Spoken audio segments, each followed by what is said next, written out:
There are those who will claim that their identity is not shaped by anyone but their own thought processes. I beg to differ. I choose to challenge that line of reasoning.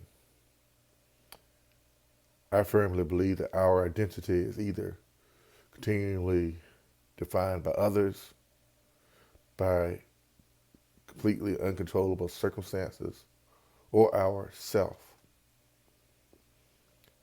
That being said, I choose daily to define my identity, who I am.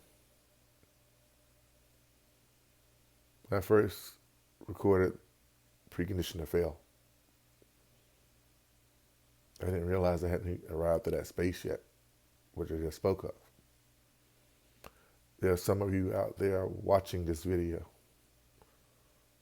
who are still struggling with allowing yourself to define your identity, who you are, to love yourself freely. I had the great privilege of attending my very first Black Men SL Summit in Miami this October, a couple weeks ago, almost. In the company of these professional Black men, I saw, I heard, I listened, I felt the pain of some of the stories that was told in different sessions. But above all else, I rediscovered that we are not the media stereotypes. We are not as they portray us to be. I rediscovered that. I rediscovered part of my own identity, the importance of self-love. Regardless of your social economic status. I rediscovered the importance of building and maintaining healthy relationships. I rediscovered the need to, if you need to dive into therapy, take care of your mental as well as your physical. I rediscovered that thing that quite often, as a Black man, I'm told not to dive into, to talk about. I rediscovered that as a man, I can incorporate my faith into my workplace. In a tactful way, I can speak as a leader regardless of the titles laid upon me. You may say, well, Alfred, did you not know these things going into it? Did you not have a clear understanding as you attended this event? Yes, I did. I attended this event not knowing what to expect, but I attended also knowing that I was hungry for the company of others. I was starved in many ways for the company of other Black men who did not choose to speak, to move, to believe, to act as the world says we are. Because sadly, in my place of employment, I've seen that often. Even in my places of worship I've attended over the last 5 years, I've encountered it. I've encountered that certain conversations you just don't have with other Black men. I've got certain conversations you just don't have with men, period.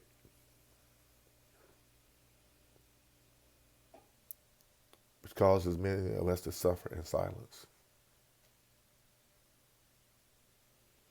Us to play the part, to put on that mask, to hit that bottle, to tap that thing over and over again, woman after woman.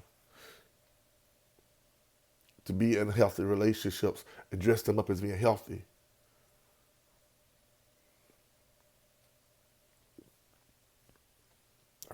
This episode was definitely tough for me to record.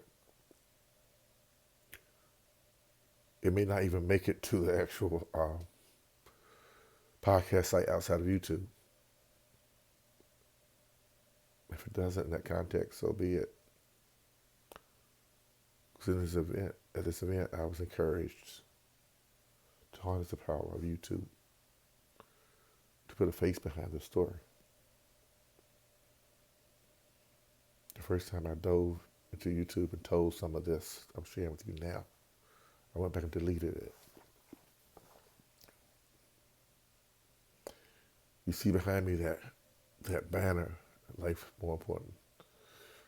Life, I can't say my own words. Life is about more than living. 5 years old. The podcast. My story. Stories of others. Black, white, other languages. People who chose to share their stories with me. But for this moment in time, I'm going here regardless of where I now stand. The trauma I encountered as a youth, I've dealt with much of it. As a child, forget the youth part, growing up, I dealt with much of it. I addressed it. Like those men at that conference, I realized I had to speak up and speak out. That as a black man, I'm more than a survivor. I'm an overcomer. On this journey of mine over the last 5 years, I had some of those very close to me tell me that all I wanted was a pity party. Or why don't I get over it? Or why don't I pray about it to be about it? Life is about more than living when you and I continue to seek our true identity, to no longer hide who we are behind different things. You may say, well, I don't hide anything. I'm straight up. I am who I am. I challenge you to start peeling back the layers of who you are. Peel back the layers to get down to that part of you that may cause you to cry, that may cause you to get angry, that may cause you to seek out therapy, that may cause you to seek out therapy on a professional level, on mental health, on a spiritual level, or spiritual health.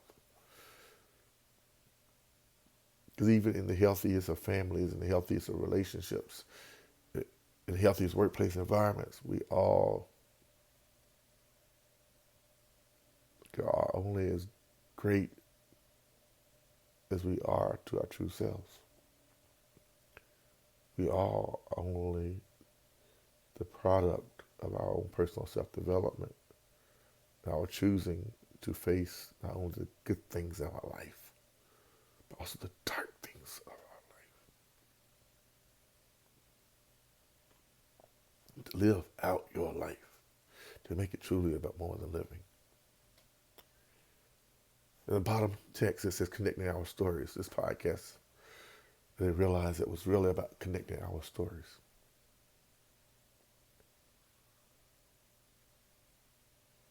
There are some of you who say, well, Alfred, haven't you told us before?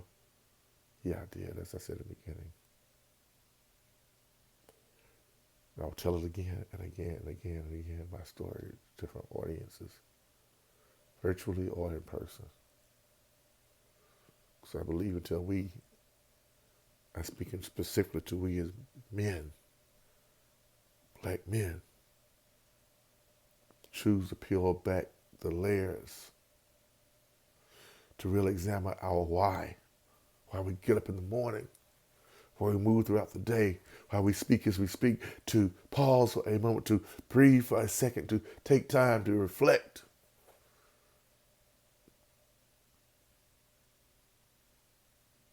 Upon our daily walk in life. We can never achieve the greatness that many of us seek. And greatness, like success, appears differently to each and every one of us. However, without a strong foundation, that greatness is as fleeting as the individual starts out playing sports as a little kid, and excels at that sport. Then that individual moves into teen years and they become a star athlete in school. Then they move into the high school years and they're like, wow, exceptional. Then they perhaps get recruited by a college. And what I've been told, the game changes. Because at each level, they came easily. Now, they are being pushed to perform at a level beyond that of a child, a small child, a teen, a high school. If they want to achieve that level on the professional level, they have to go even harder, prepare more deeply, push, train. So it is with life.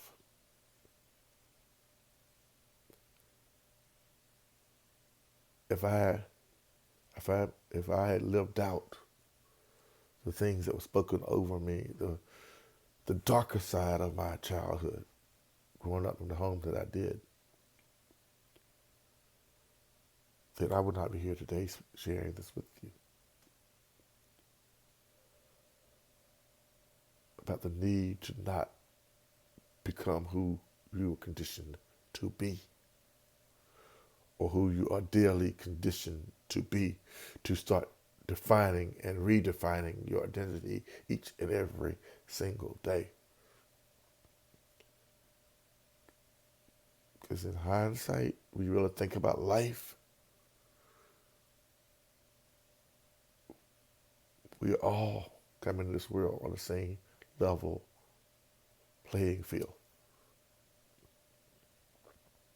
For brief moments in time, we are all infants. We are all toddlers. We all come in here with a knowledge of nothing. As life goes on, we learn, we grow. And for many of us, we continue to allow other things to shape our identity, to redefine us. When we become of age where we can think and move for ourselves, breathe accordingly, breathe out our own stories.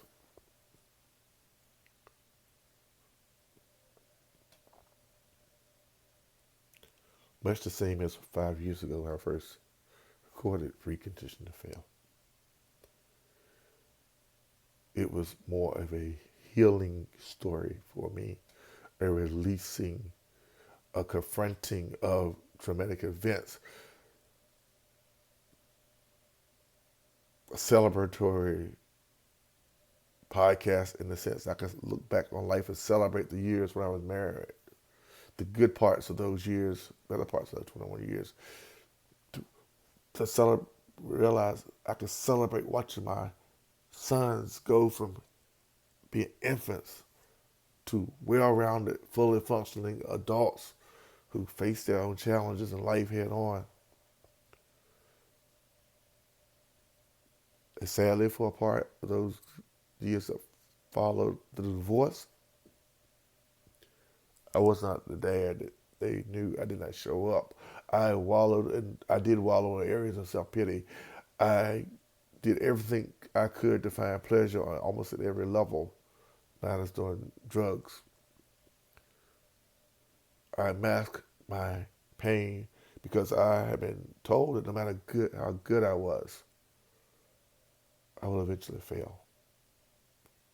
And life would not be about more than living. The majority of my children's upbringing, throughout my whole married life, I hid behind religion. And some people will say that Christianity is not a religion, it's about relationships. I say bullshit to that. Now I'm a Christian, I would say that. Because the very foundation is that it is a religion, a system of religious practices.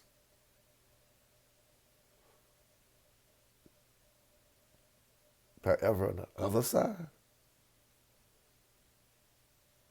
I discovered years later that is also bullshit in the sense of denying it's a religion. Keyword denying that it is a religion. It's also about relationships. I said relationships, not relationship, as someone portray. They say, me and my Jesus. Me and my God. I don't care about what anyone else thinks or says. It's between me and him.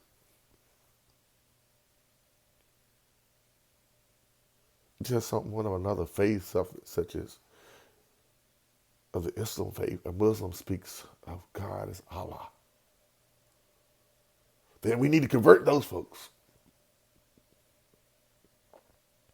Spent much of my adult life trying to convert folks to a religious system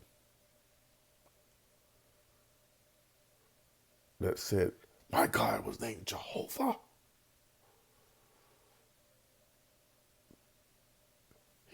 His son was Jesus Christ, upon whom he gave all authority.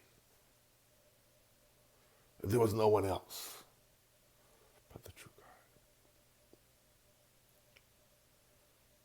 Though I knew different, though I knew better, because in the process of studying the biblical text and researching and becoming a lay person type authority on biblical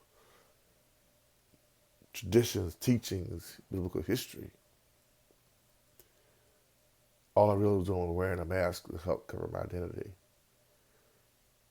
All I was doing was really judging others as unfit, such as those of the Muslim faith, Muslim tradition.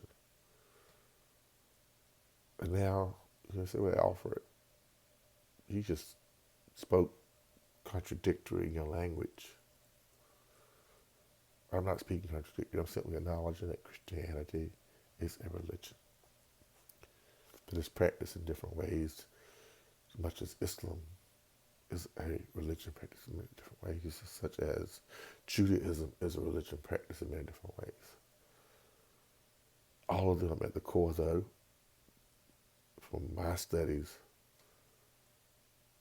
are about relationships. There's one who choose Christian ideology for the most part as it's produced and practiced where I currently assemble others.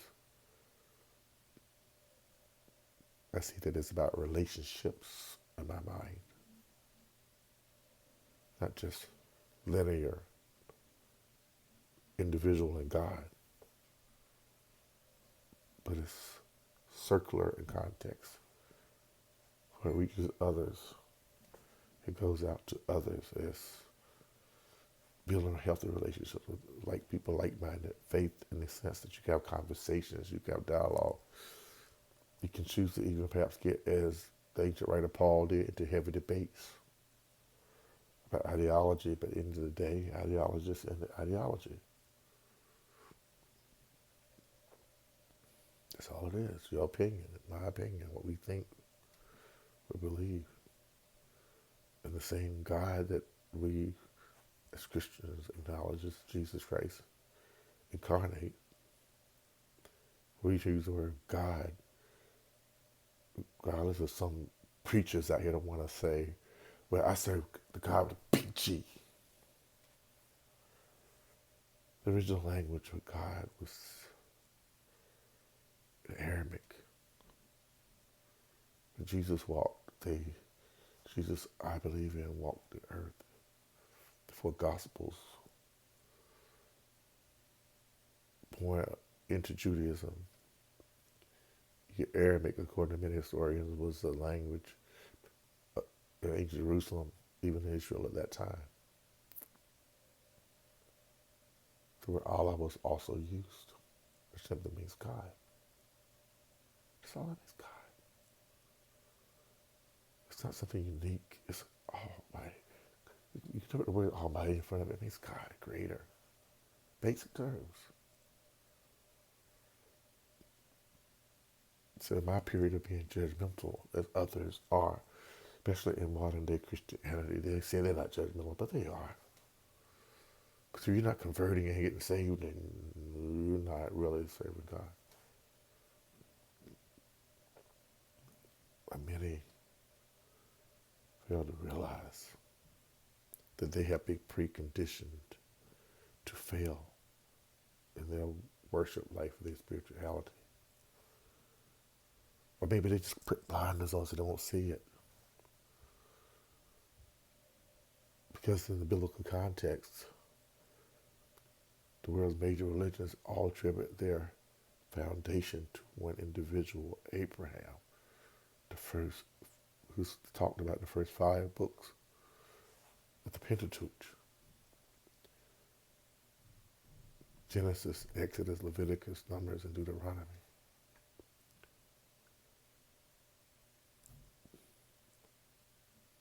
They are lineaged to him,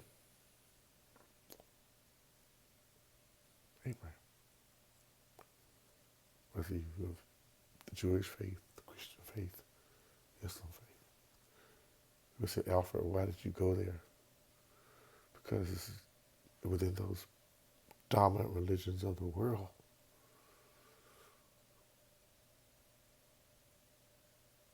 people such as myself have given up our identity to a system of worship. We've chosen, some of us, not to live out our best life because we want to cross the T's and dot the I's to make sure that we're pleasing to the leadership structure.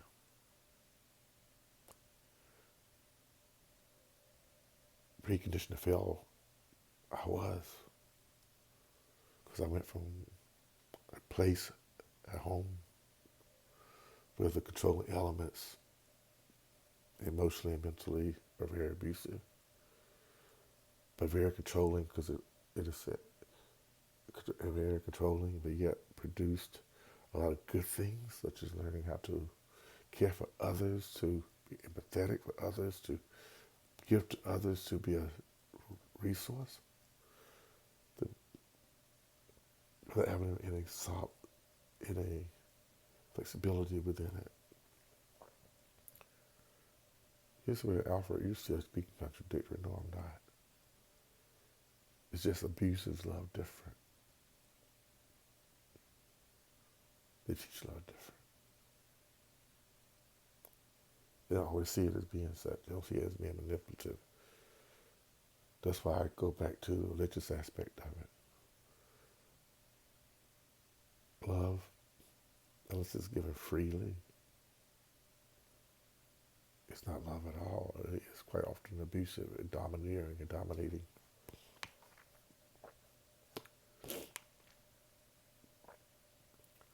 So I've touched somewhat on the mental, I touched on the spiritual, touched on the emotional somewhat now, because emotional ties back in with that verb, love.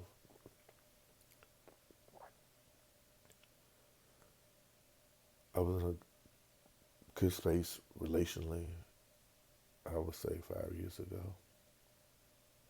somewhere. But I didn't love myself as I should. I didn't really understand what it was like to be accepting of love, even because I was still coming out of those years of the divorce. I was still moving into new spaces, head spaces. I was still trying to box in my identity within words and actions from this place of worship, that place of worship, that friend to this friend. People really not friends at all. Because real friends walk with you through your storms, help you to grow. But those are lessons learned that I no longer regret with some of the things that's happened over the last 5 years. Going to year number 6, I'm blessed with 2 beautiful grandchildren. I'm blessed with a beautiful wife. A woman who chose to take my last name, who daily prays for me, who prays for us, a woman who journeyed with me to Miami right after our wedding. A woman who can still say to me, even today, the day of this recording, that you're not living free, you're not loving free, and I can acknowledge that. Because again, as I said in the quote, I daily learn to choose me. When we come out of some things, been through some things, or even have not been through, our stories are different. We're all, no matter where we are, have encountered some highs and some lows, some trauma in one type or another way or another. This woman, Karen, My Karen. 2018, she wasn't here, but she was being prepared, I believe, by God, whether you call him Allah, whether you worship him as Jesus, however you approach God. God I serve, chosen from his heavens, I believe, to bless me with this woman. Sometimes we fight. Life is not perfect. We know that relationships up and down. But I see love in her eyes. I feel it in her touch. In a context that I know is not defining me as an individual, it's not making me to someone, it's just releasing that part of me that I keep hidden, that I've kept suppressed. We throw around that, many of us throw around that phrase, unconditional love. Yeah, in many ways, love should be unconditional. But I think it's also sacrificial. Because this woman, Karen, my wife, if nothing else, she understands sacrificial love. She may not call it that, but that's what it is. In our highs and lows, she sacrificed bits and pieces of herself in her prayer time and her moments of anger. She's given up parts of herself for my betterment, for her betterment.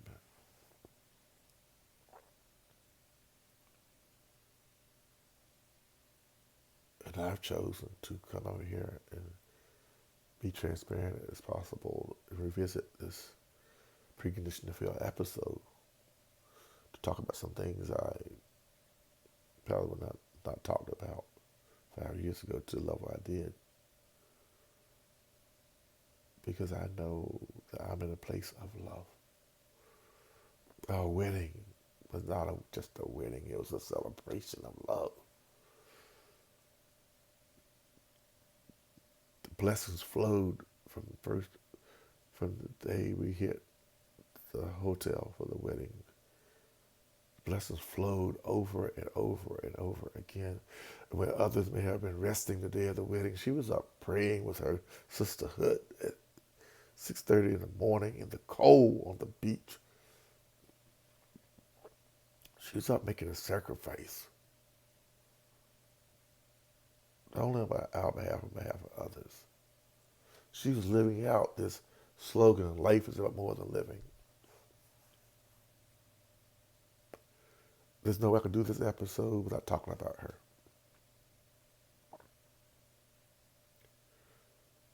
If I wasn't doing this, I could lay there beside her now. We could talk business. We could discuss religion.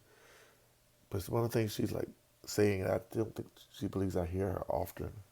It's not really affecting me, so why don't we bring that energy in here? In so many ways, she said differently.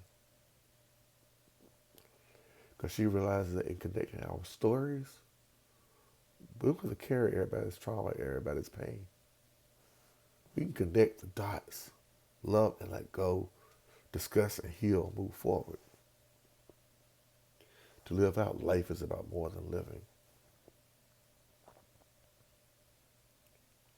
I talked a lot about my childhood trauma in the very first episode. I'm not going to dive into that now more deeply than I already have. I talked somewhat about my religious trauma, or they call it church hurt. I've dove into it enough.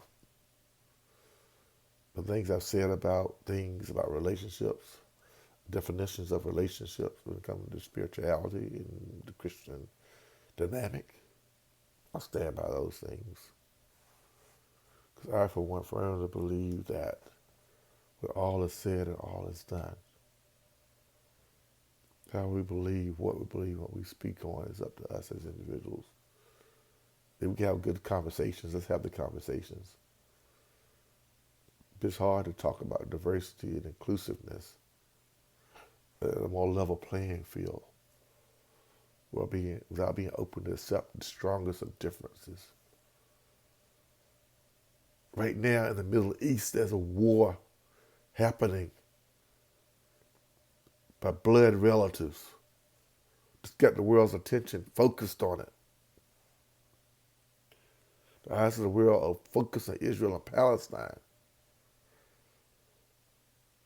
There are religious folks out here in the name of Christianity screaming, we must support Israel. Because some, I don't believe, want to acknowledge that Israel was as it now stands, was a political state that's reorganized around 1948 after World War II. It's not the same Israel other than the physical location of the Bible. In biblical times, that was a theocracy. Major difference, theocracy. God ruled according to text. We read the Old Testament and the New Testament.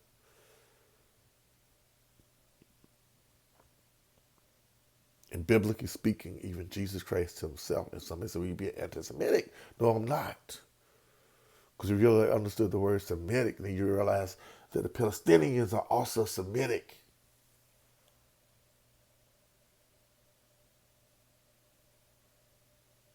This is in many ways a religious conflict.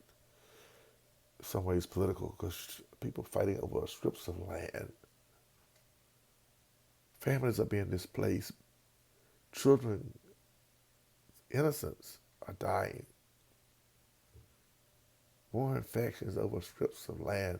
That in reality, when they lived in peace, they will, when they die, the land will still be there. Political structure will still change. What amazes me is that the oppressed has become the oppressor. Much the same is here in the United States.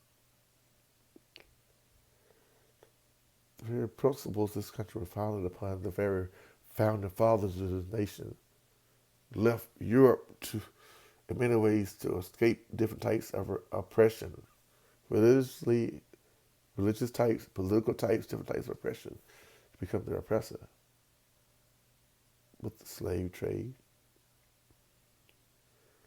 with the oppression of people of color, with the denial of allowing people to do what they desire themselves, to live out their best lives. Some of you made kitchens videos, so Alfred, you went there, didn't you? I don't have my blinders on. I choose to take your blinders off because we cut all of the deep stuff. It comes down to identity. That my identity is more important than yours. Who I am makes me more important than you, better than you.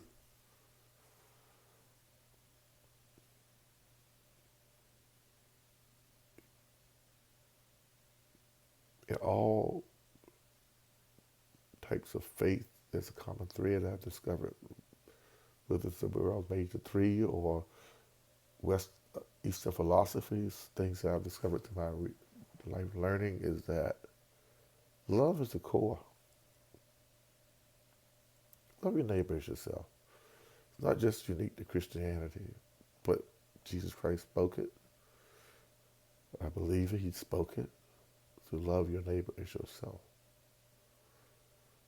And when it comes to loving your God with your whole heart, as a Christian, I take it from my faith, but others can take it from their faith. But love is the dominant factor. But you see other human beings as human beings. Well, you can no longer have to define efforts to help people as humanitarian efforts. The greatest humanitarian effort will be for these warring factions to come to the table and talk this thing out. To let go of some of the egos, I think. You say, well, Alfred, you started out talking personally. Well, at the end of the day, it really is personal. Again, I said in that quote, I learned daily to improve my identity, to choose me.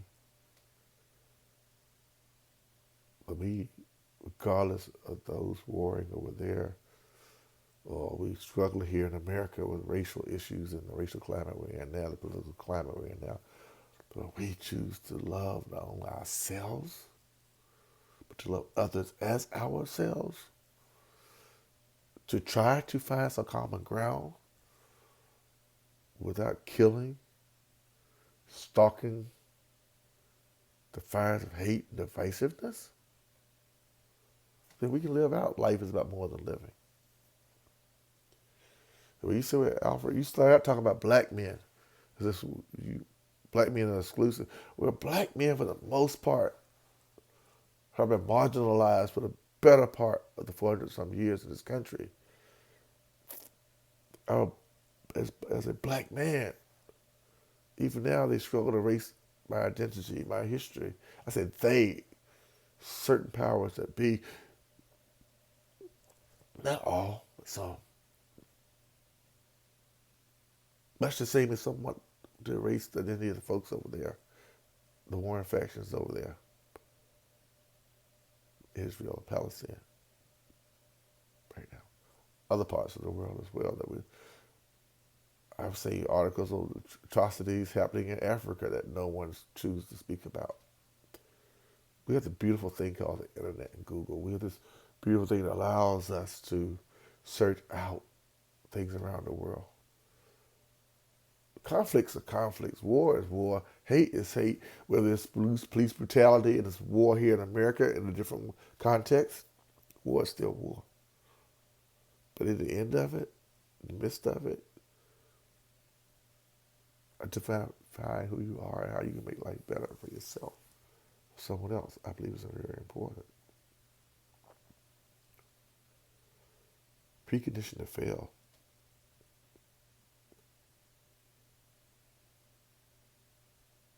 I would say the majority of us have been preconditioned to fail. Not in the absolute, but in a context of where we will become more of servants than leaders or servant leaders. That we'll never fully push for our true value, our true worth.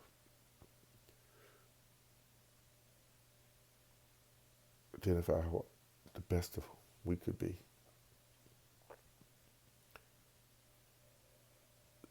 To choose out not only who we are, but where we stand in this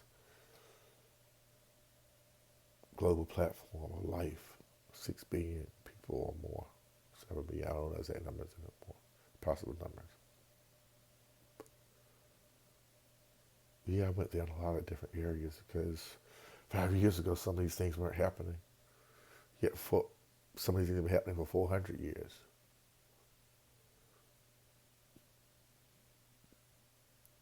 I came from a place where I'll tap onto it briefly. I was taught the white is right by our black grandmother. We need to act more white, become more white. So a lot of my life, I wrapped my identity around that concept. Because they had the better families, they had the more this, they had the more that. As an adult, I realized that the black families were systematically by the government, and sometimes religiously by their own folks, torn apart. So the power of our blackness will not be manifest. But it's hard to eradicate, it's hard to erase, it's hard to undo what was originally done if you believe in the biblical text in Genesis, where it says basically in layman terms that God reached down into the earth, scooped up some dirt, which comes in colors of darkness, formed a man. Blackness, soil, rich topsoil is black. I refuse to believe that the creator of all things would not use the choices of soils to do so. You say, Alfred, you flip back over there again. Yeah, sure it is. Because one of the greatest antidotes to dispersing lies that we are no more than who others say we are, that we as people, black, white, blue, or green, should, but how good we are, we fail in some context. The core of it all is a strong belief system. However you choose to believe, the core of it all, self-belief, self-worth system. still in learning who you are, how to walk out who you are. You might, viewers, ask a couple things of you. Share this episode from YouTube. In all likelihood, we'll never make it over to my actual podcast platform, the audio version. Get others to subscribe to my channel. I need 50 subscribers so that I can go live anywhere. I don't have 50 subscribers to YouTube. I need 50 solid subscribers to my YouTube channel so I can go live anywhere. So they will give me greater latitude with regards to this podcast so that I can take it and record on the streets live, have others engage with me in conversations so we connect our stories. So we can alter the narrative collectively. So that we can take love, which is actually a verb, and make it manifest. Yes, it's associated with emotion, but it's actually a verb in many contexts. To do something occurs. He said, love neighbor as self. Practice things associated with it, derivatives of it, compassion, understanding. This is coming from a guy who, in that conditioning, I was even religiously, spiritually, emotionally coming up as a child, even as an adult, when I had a choice. I chose that lifestyle for 40-some years to be ultra conservative, as some may call it. It was a safety net. Just call it what it was. It was a safety net. But thanks to God, I give him credit alone, as I see God, believe in God. He allowed me to have enough freedom of thought to give my sons freedom to encourage freedom of thought, freedom of process, to become who you want to be, who you are, to seek your identity out. I can celebrate that in them now, in their 30s. I celebrate my little people, as I call them, my grandkids.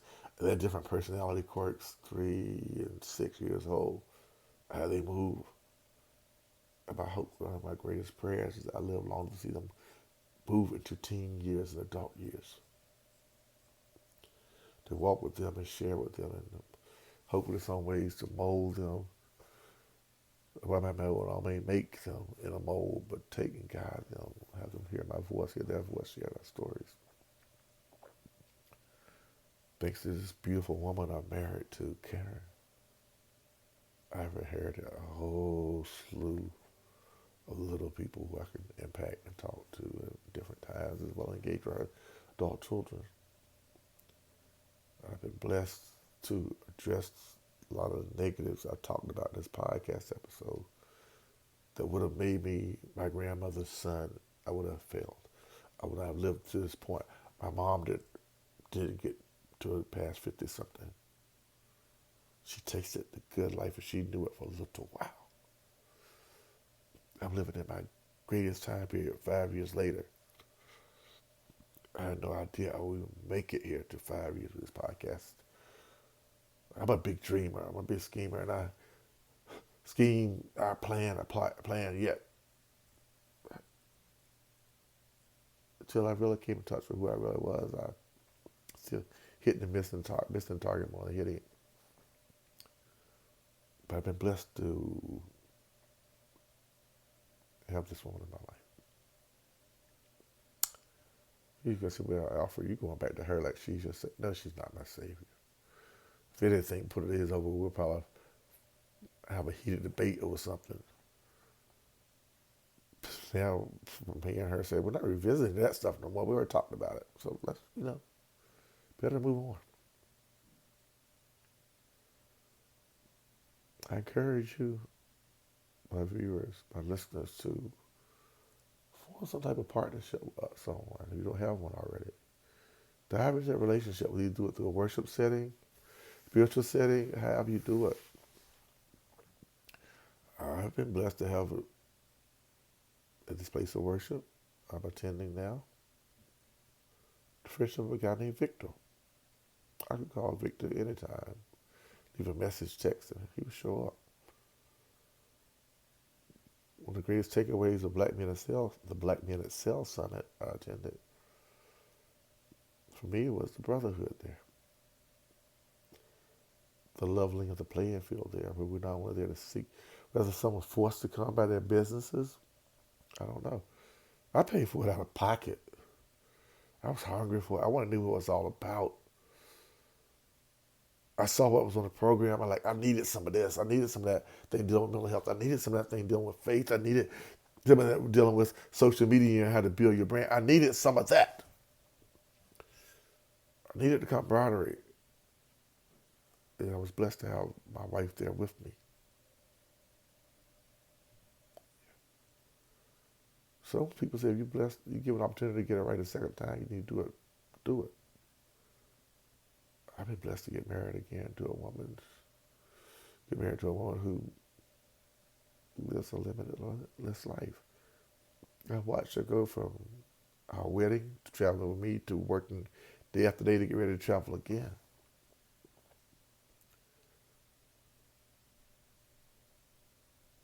Yeah, I can brag on her here because I'll try every moment to walk it out with her.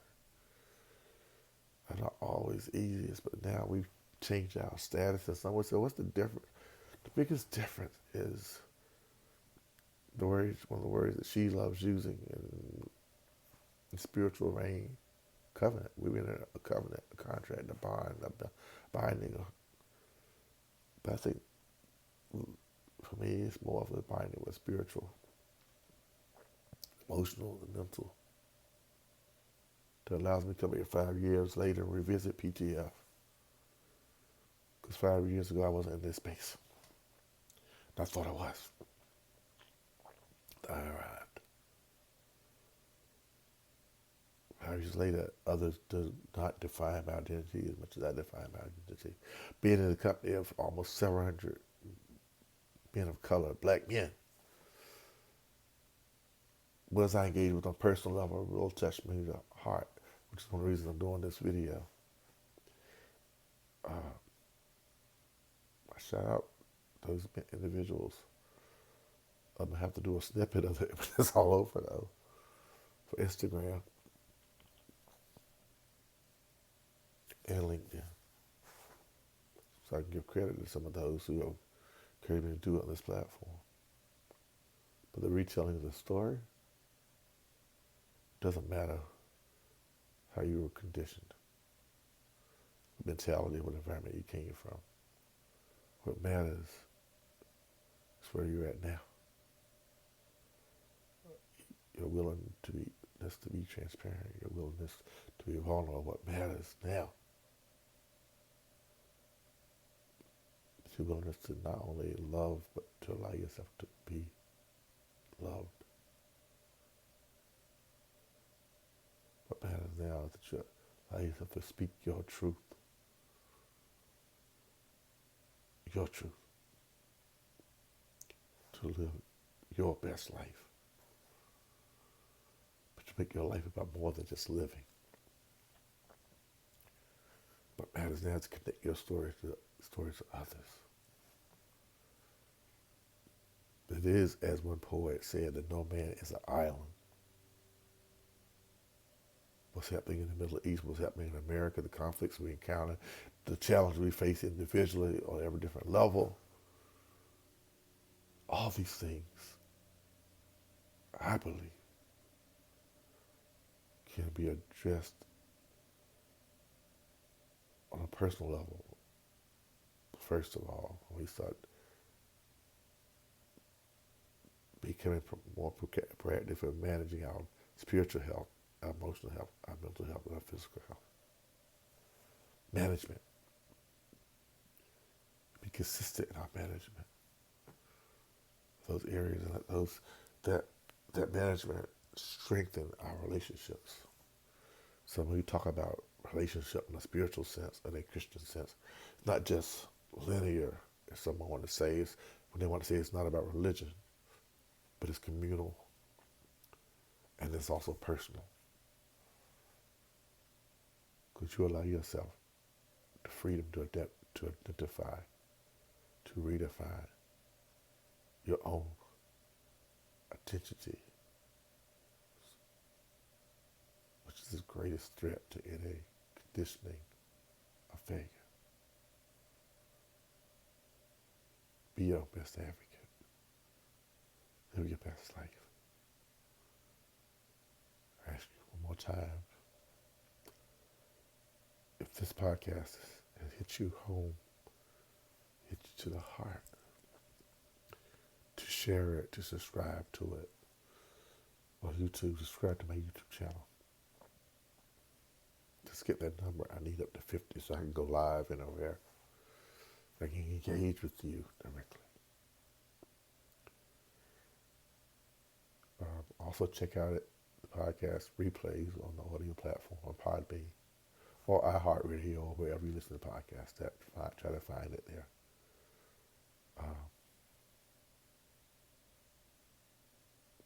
5 years later,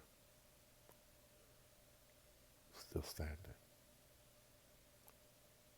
I refuse to let any type of conditioning turn me into a lifelong failure for the remainder of my days. I encourage you to dive into your own identity, your own self-worth, your own self-love. Not be controlled, manipulated by circumstances beyond your control or the words and opinions of others. In the absolute. I say this in the absolute. So we all, to some degree or another, are defined by circumstances and opinions of others. But let it not be in the absolute. Peace and blessings to all of you who are catching this episode. Thank you for giving me almost an hour of your listening time. Please subscribe, like, and follow on YouTube and Instagram and elsewhere you may find me. Have a great week.